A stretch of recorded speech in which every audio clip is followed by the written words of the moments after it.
All right, welcome back to another episode of JR Takes. As always, Ryan and I coming at you with the latest Seattle and NFL news. Ryan, we got the Jets coming up this weekend. A lot of controversy in that dumpster fire of an organization. Talks about Aaron Rodgers potentially being benched, going to IR, and then now he's talking about maybe not even playing next year. It's a pretty ugly situation. And then you got Devontae Adams, who's now stuck with seems like it's same shit but different city. So well, then of course Aaron is going to go on someone's podcast and say that's all bullshit, and he never said it. That's what he likes to do. I've really enjoyed my time in New York. I mean, obviously we haven't had the success that we've all wanted to have, but I've made some great friendships on the team. I've enjoyed living in Jersey. I've enjoyed time in the city. I've enjoyed getting to know the fans, and I came here to win here. So I'm not jumping off ship, like, oh, I definitely want to play and not in New York. I don't even know if I want to play yet, but New York would be my first option.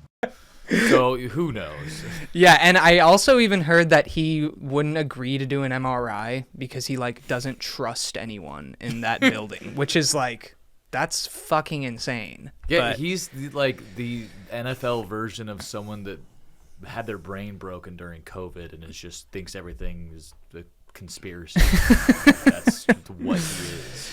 So yeah, with all that being said, watch, we're probably just gonna lose to them now because of all the horrible things they have going on. No, I'm kidding.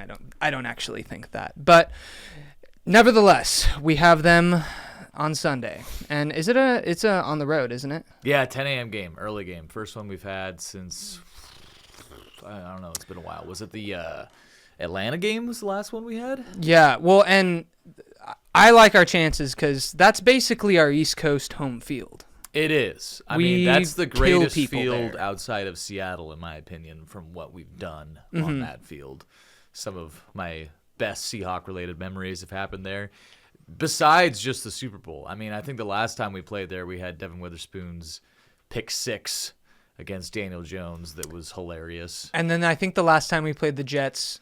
Oh, wait, maybe that was a home game. When Mike White played and we, murdered him? Yeah, I was there. Okay, it was awesome. Well, the last time we played the Jets, I think we shut them out, right?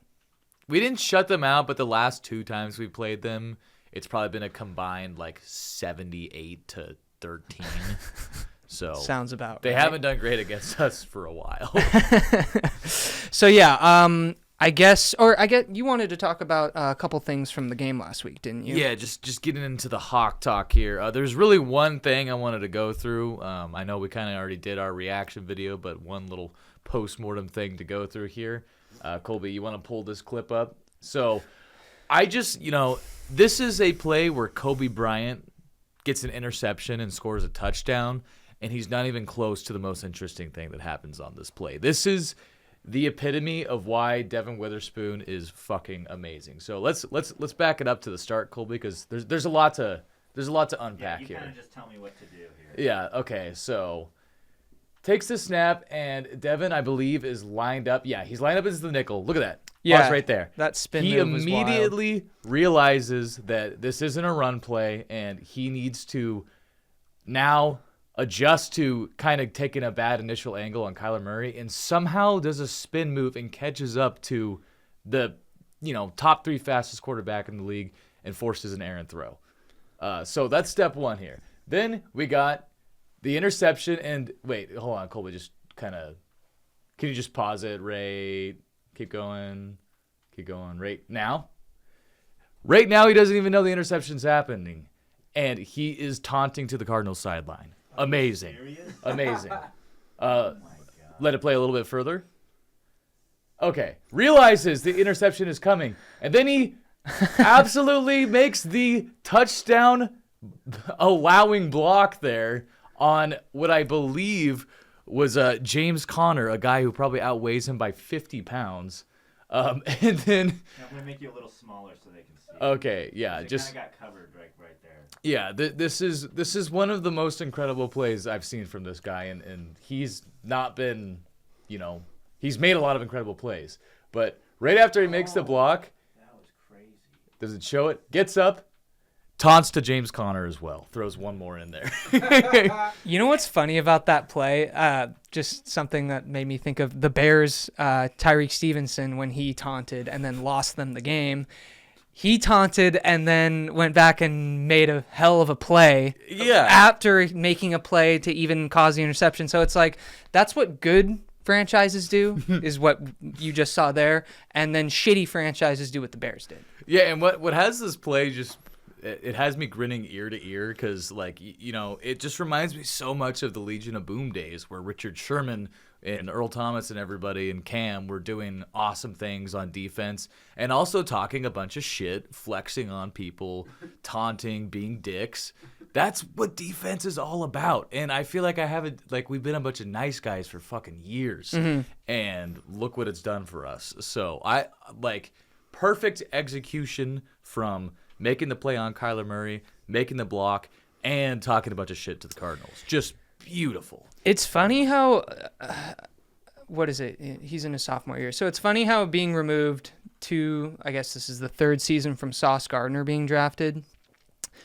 I remember when he was drafted being like, or when Devon Witherspoon was drafted, I remember being like, man, I'm like, that's cool. He's a big hitter, but like, he doesn't have the name like Sauce Gardner. Like I don't know if we got like that level of a corner. And that was just because I didn't know anything about Devon Witherspoon yet. It was also something we just did not have on our radar. We didn't, because we had never drafted a corner that high. Well, and then you fast forward and Devon Witherspoon looks amazing. He looks like the best Seahawk we've had in years. And Sauce Gardner looks horrible. He can't tackle to save his life, something that Devon Witherspoon is like the best at. So it's just funny, like you like look back on your like thoughts and your initial like points of views and opinions 2 years removed, and it's just like crazy that we're here right now and Sauce is a bad corner. He's playing bad. He's playing on a bad team. And he's not bad, but yeah, he's still a really good corner, but he's not playing. I always thought the initial hype was a little overblown with Sauce because I feel like he's really grabby and gets away with a lot of holding. And I think Tariq should have won Rookie of the Year. I still think that. But like he's playing as a good, you know, like top level corner in the league, but he's not the number one corner, not even really close to it anymore. So the fall off from that hype perspective is definitely noticeable. But I think it's kind of a good segue to lead us into this game because you got these two franchises that have drafted a lot of really good rookies and have over the last couple of years and have older veteran quarterbacks, but they couldn't be heading in two more polar opposite directions right now. The Jets are cratering. I believe were they your ugly last week? they were. Yeah, and They're lucky rightfully they so. weren't this week too, because I mean, well, What did they even do this week? I don't remember. Or this last week? Did they play? I thought no, they had a bye week. That's okay. That's why I don't remember. Yeah, thankfully they were given a break. But yeah, I mean, it seems like we're gonna get Rodgers, and the thing that makes me nervous about this game is Rodgers is nothing else but self-absorbed, and so if he feels like, oh man, my legacy is really crumbling here, I need to like pull some good play out of my ass, like even at 40 years old, he can still do some stuff out there. And they still have Devontae Adams, they still have Garrett Wilson, they still have Breece Hall. This team shouldn't be as bad as they are, but they've just been dog shit all year. And at this late in the season, when you're 3-8, they're not making the playoffs. Even if they won out, it wouldn't matter. You know? Like they're all, the only thing that hasn't eliminated them is the mathematical possibilities. But they're eliminated. So the only thing that they have left to play for is pride. But look what the Cowboys just did, and more on that later. You know, this team, like the NFL, nothing is guaranteed.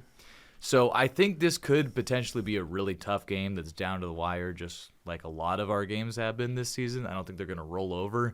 But to me, the biggest stat in this game, since our offense has been playing great, the Jets, for all their talent on defense, they are, I believe, the 8th worst defense in the NFL in terms of success rate. So that stat is literally just when an opposing team is driving the ball, what percentage of drives end in a touchdown. The Jets allow the 8th most successful drives. So. Yeah. Well, I kind of wanted to, you were saying earlier about like what the Cowboys did. That's kind of why I made that joke when the podcast started about watch us lose to the Jets, because it's like when teams are that desperate and they still mathematically have a chance, like they just kind of flip a switch. And I mean, look at what kind of different circumstances, but look at what Carolina did to the Chiefs last week. Like when you have like nothing to lose, like that can be kind of dangerous. Yeah. So I sort of hate playing teams that have been on a huge slump sometimes, because it's like when we played the Giants earlier in the year. You never know. Every team in the NFL, even the worst one, even the Giants right now with Tommy fucking Cutlets DeVito, they have the talent to pull some crazy shit out of their ass, you know? So it's you can never look past an opponent, and I don't think we're going to do that. We've been really good in the 10 a.m. window for a while now, and our offense has been a lot better away from the confines of Lumen Field as opposed to inside it. And I think we're just due for a better offensive performance, because it has, even though we won this last week, they were hardly the reason we won that game. So my prediction is I think the offense is going to finally find it this week. It's probably, I think we're going to be trailing at halftime like 13-10 or something like that. But I think we end up pulling it out 24-20 is my prediction.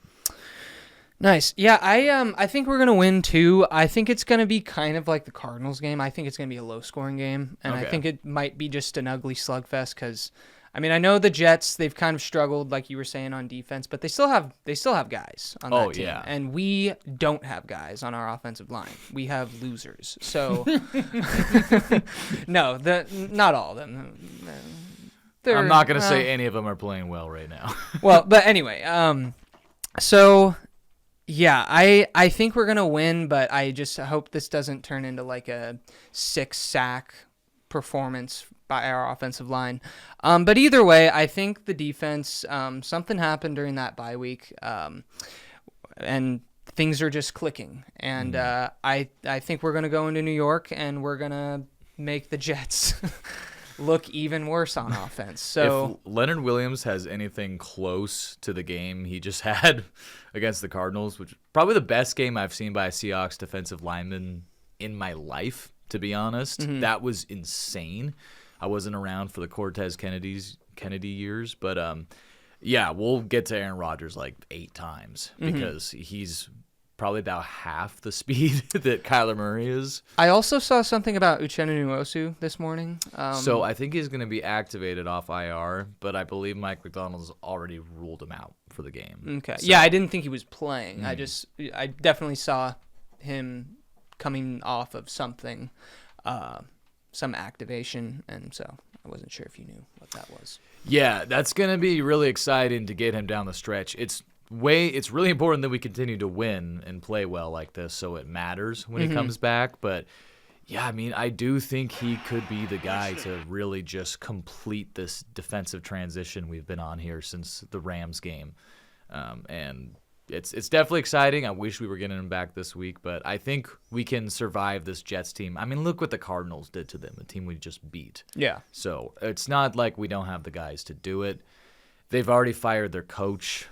I believe didn't they fire another member of management on the Jets or something? Or maybe yeah, Joe Douglas, the GM. Is that who they just let go of? Yeah. Yeah. So this is a dumpster fire right now. Yeah. Going on in New Jersey, where they actually play. They're liars. They're not New York. Yeah. So I guess I didn't give my prediction. I'm gonna say 20-6. Oh wow. Yeah. That's awesome. Yeah. I mean, I hope you're right. I would love. I think it's gonna happen. You really think? I mean, the only thing barring that not happening is like the Jets do play desperate and they like give it everything they have, like they did against the Texans a few weeks ago. But I just don't see it. I really hope you're right, and we just see Rodgers like pouting with his hands on his hips on the sideline like all game. That'd be great. Rodgers has like disappointed me all year, so like who knows? Maybe he will play good, and I don't know.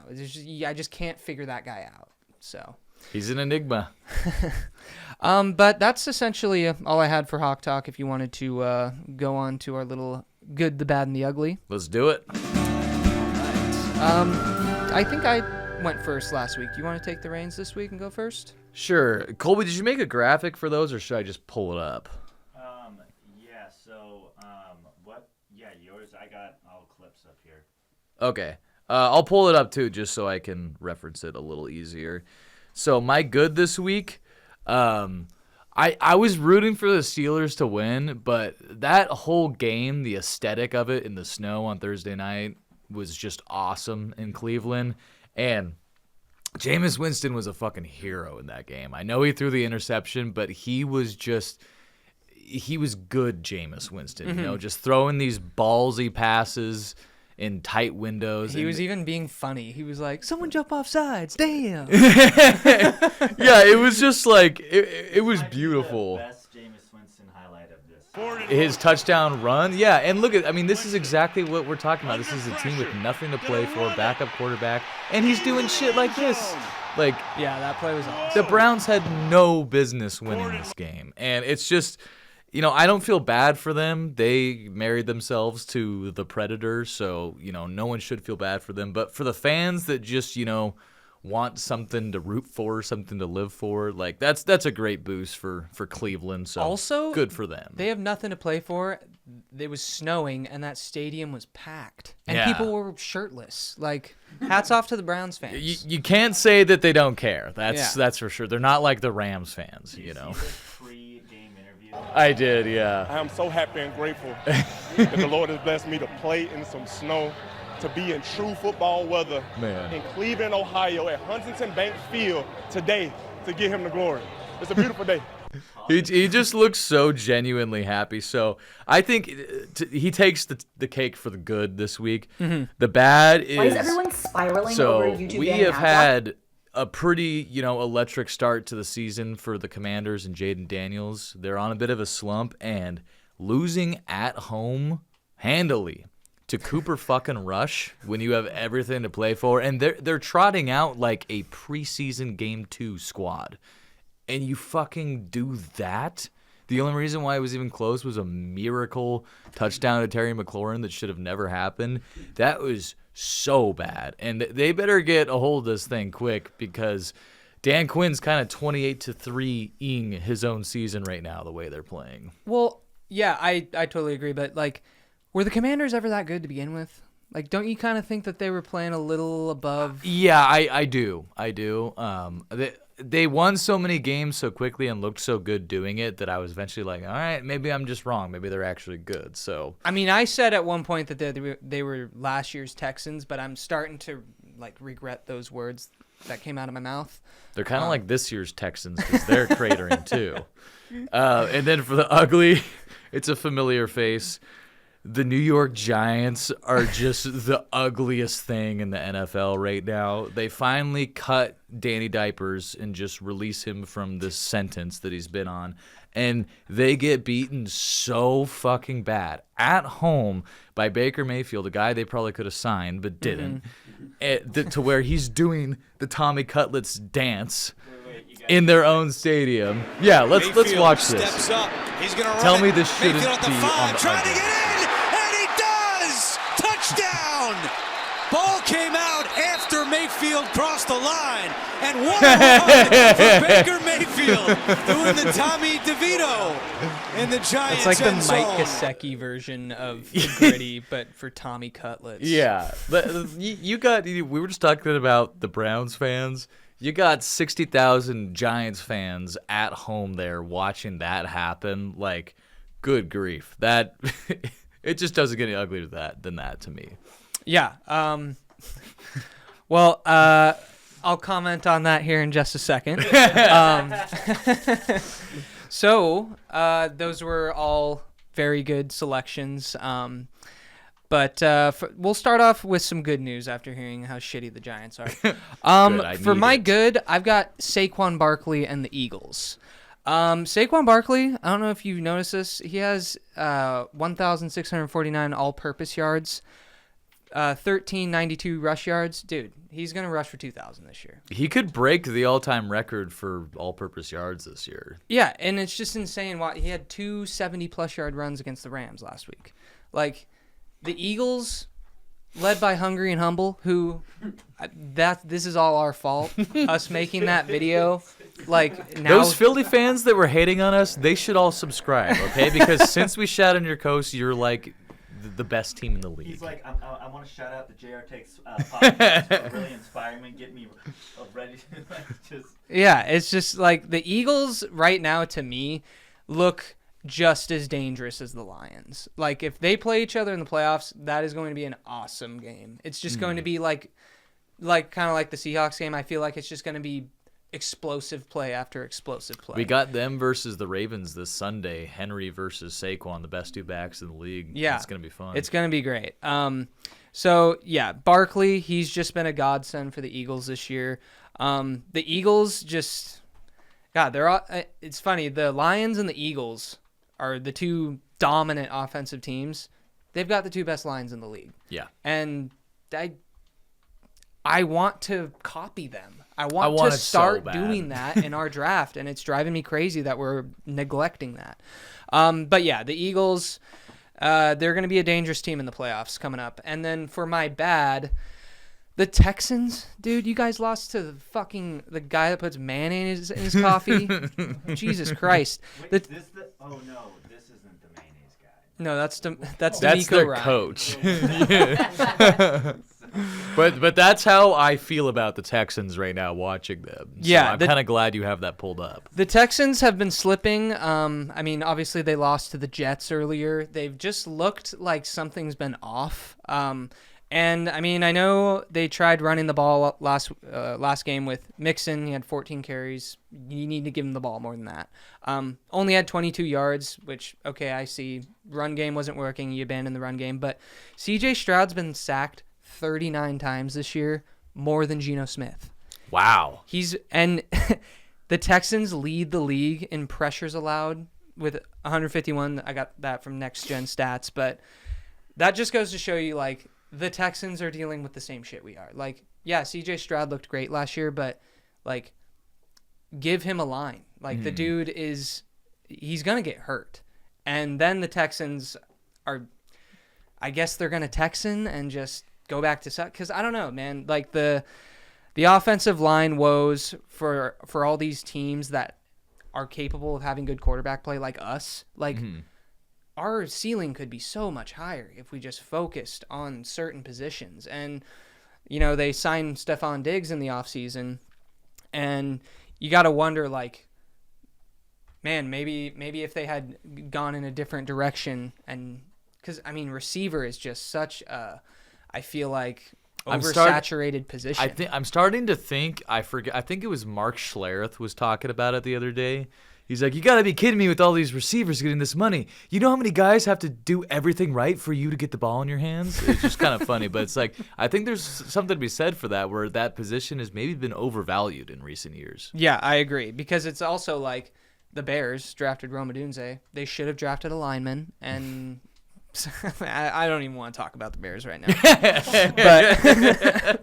But and then, so yeah, the Texans have been slipping. Something's off with them. They're a good team, but they're my bad this week, because you just can't be losing to the Titans. It's just unacceptable. And then for my ugly, we've got fucking Tommy Cutlets and the Giants. And to be honest with you, like, and what a run for Baker Mayfield doing the Tommy DeVito in the Giants end zone. Baker Mayfield. Yeah.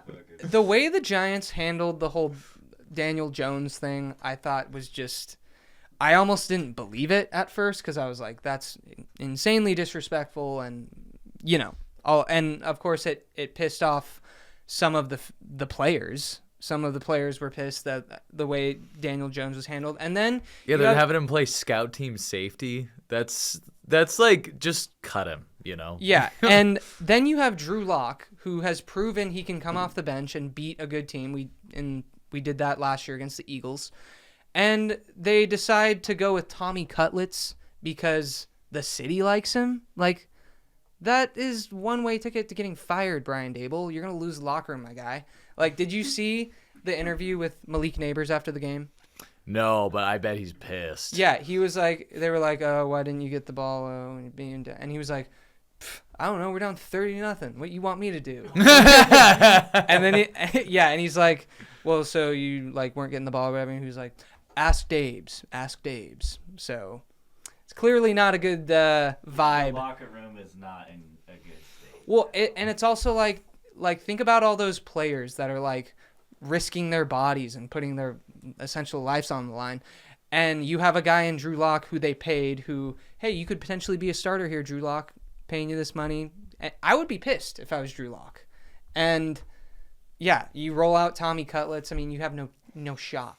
It's literally because they don't want Drew to hit his incentives and pay him more, is my guess. I think that is like, I had not noticed teams do that until they did that to Russ last year, and I just think that It's like slimy shouldn't be allowed. Yeah, it's gross. I feel like in the CBA, the next time they do it, something's got to be done because it's bad for the players and it's bad for the fans. You think we have to watch this team in 2 days on Thanksgiving while we're hanging out with our family. We have to watch Tommy Cutlets. We have to watch them play Cooper Rush. We have to watch Cooper Rush versus Tommy Cutlets. And in part, this is because these GMs can get away with whatever they want, and it's gross. Or these owners. Yeah.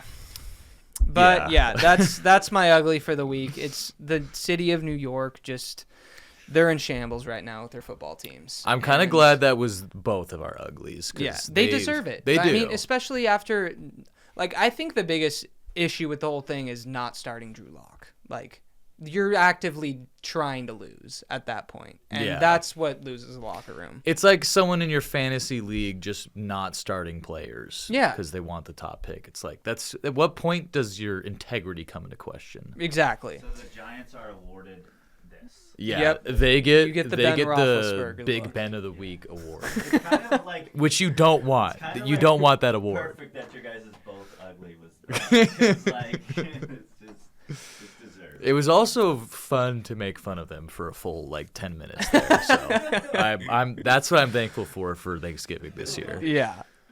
All right, so you want to move on to the power rankings this week? Let's do it. Yeah, a big shakeup.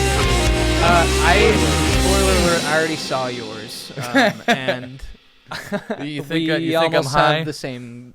Oh, actually, no. You rankings. you got the Chiefs falling down too, and same teams in the top.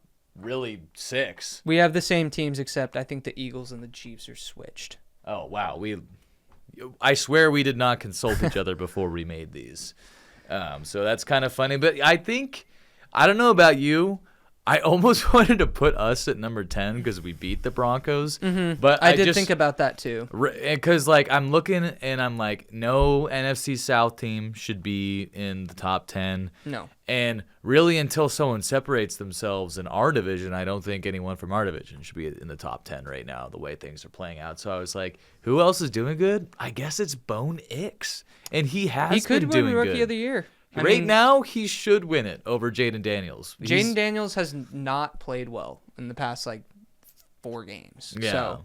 One thing I've noticed about the Rookie of the Year award is the initial impression people get about it early on in the year really seems to carry players to the award oftentimes, where if you have someone emerge later like Bo Nix, they might be forgotten about, and they're also not as far east into the East Coast bias as a team like the Commanders. I mean, it's DC, so anyways. I don't know, though. I feel like the Broncos are kind of like the Niners for national media.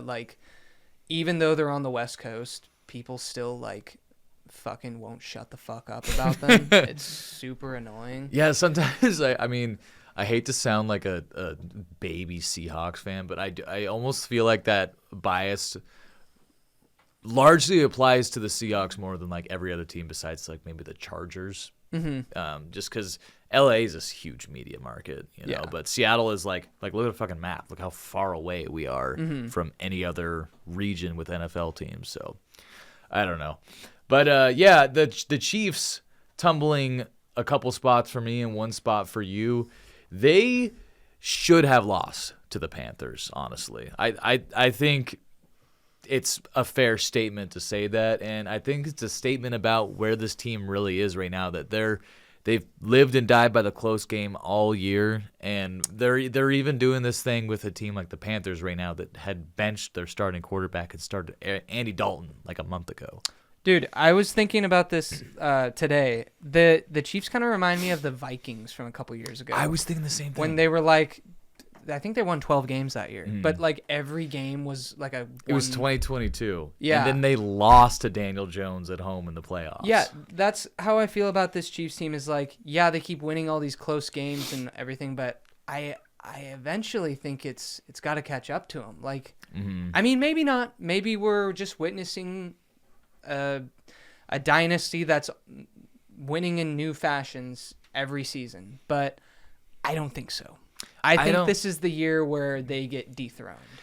Let's see what happens when they get Pacheco back, because they have been, trotting out fucking like 72-year-old Kareem Hunt to be their starting running back. So that might make a difference. But I think their problem is, Worthy is really raw at receiver, and even with Hopkins, they're not clicking in the passing game like they have in years past at all.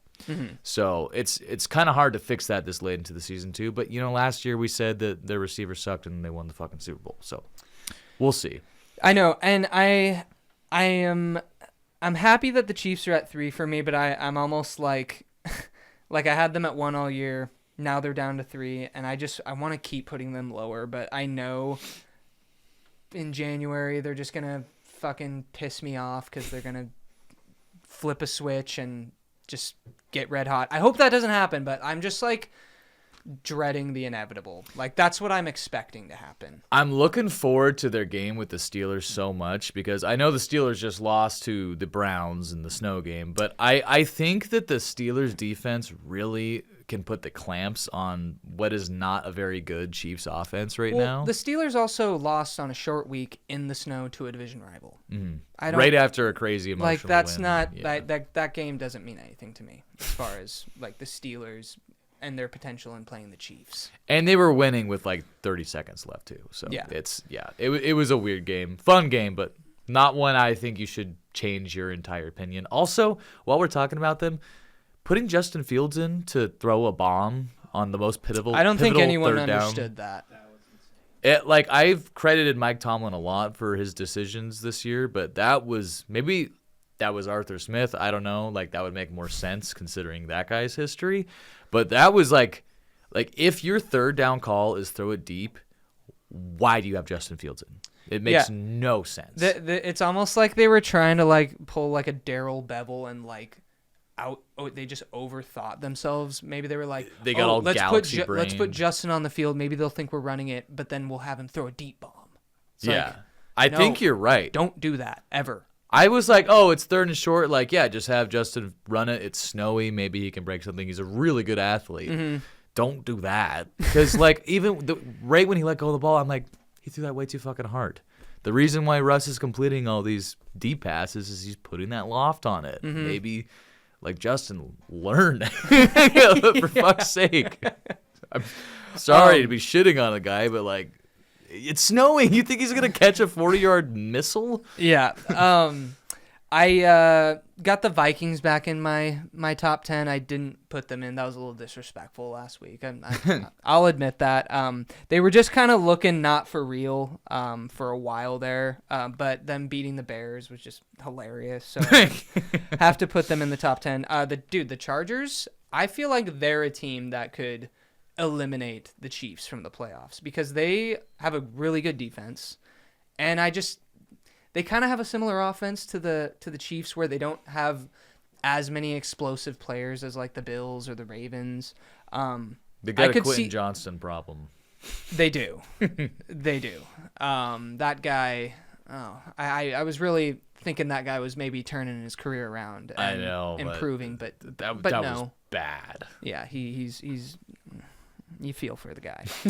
But yeah, those are my rankings for the top 10 this week, and I don't know. I'm hoping Hungry and Humble will lose a game again eventually because he's really making me look like an idiot. Yeah, so. I mean, we'll see. They got a tough one coming up here, and then I think they play another couple good games down the stretch. But anytime, I think no, the Eagles aren't playing anyone else in our division. I don't think. But I guess real quick before we wrap things up here, I was looking at every team's schedules and I'm calling it right now. If we win this weekend and then win and sweep the Cardinals, I think we only need to win 10 games to get this division, because the Niners play 2 games that they're for sure going to lose in the Bills and another good team. I can't remember. The Rams, they're already at 6 losses, and they play. I think they have to play the Bills as well. And the Cardinals have the easiest schedule down the stretch, but we have to sweep them. And then even if they win every other game besides this weekend and this next upcoming game, it doesn't matter as long as we get to 10 wins. So there's a lot of football left to be played, but I really like our odds for the division this year if we take care of business in the next 2 weeks. Oh, yeah. The Niners have to play the Dolphins still.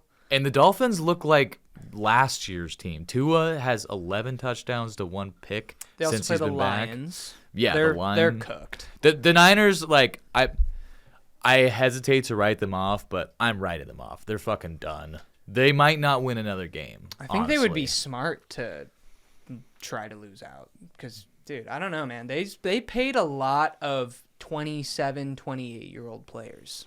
They got a lot of players that are core starters for them that are in their 30s. Yeah. So they're kind of like Matt's team.